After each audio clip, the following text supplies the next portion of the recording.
छलावा क्या होता है? दोस्तों, हमारे हिंदू धर्म शास्त्रों में लाखों करोड़ों तरह के भूत प्रेतों का जिक्र किया गया है। बहुत से लोग ऐसे हैं जो कि इन सभी पर विश्वास नहीं करते हैं, लेकिन कुछ लोग ऐसे भी हैं जो कि इन सभी बातों पर विश्वास करते हैं। दोस्तों, भूत प्रेतों की लाखों करोड़ों योनियों में एक छलावा भी होता है। ये किसी का भी रूप धारण कर सकते हैं, जैसे कि किसी जानवर का या किसी भी मनुष्य का, या फिर आपके परिवार में से किसी का ये लोग रूप धारण कर सकते हैं। दोस्तों, ये लोग एक तरह की अतृप्त आत्मा होते हैं। ऐसा कहा जाता है कि जिस मनुष्य की मरने से पहले कोई इच्छा अधूरी रह जाती है, या जो लोग अपने जीवन में बहुत ज्यादा पाप करते हैं, ऐसे लोगों को मृत्यु के पश्चात मुक्ति नहीं मिलती है। ऐसे लोग प्रेत योनि को प्राप्त हो जाते हैं और इस ब्रह्मांड में भटकते रहते हैं। छलावा कहाँ पर रहता है?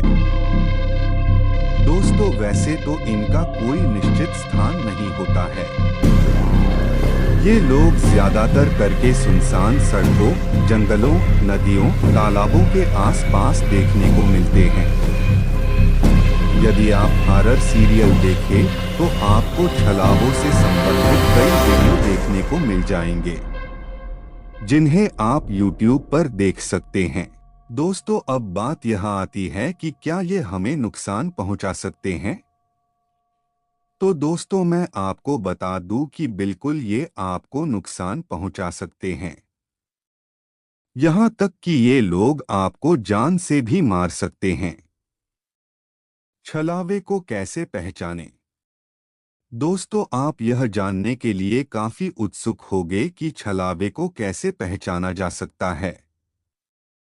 तो दोस्तों, मैं आपको बता दूं कि यदि आप किसी साधारण इंसान की आंखों में देखेंगे तो उस इंसान की आंखों में आपका चित्र सीधा दिखेगा। वही यदि किसी छलावे की आंखों में यदि आप देखेंगे तो उसकी आंखों में आपका चित्र उल्टा दिखेगा। यही तरीका का छलावे को पहचानने का, इसके अलावा और कोई तरीका इनको पहचानने का नहीं है।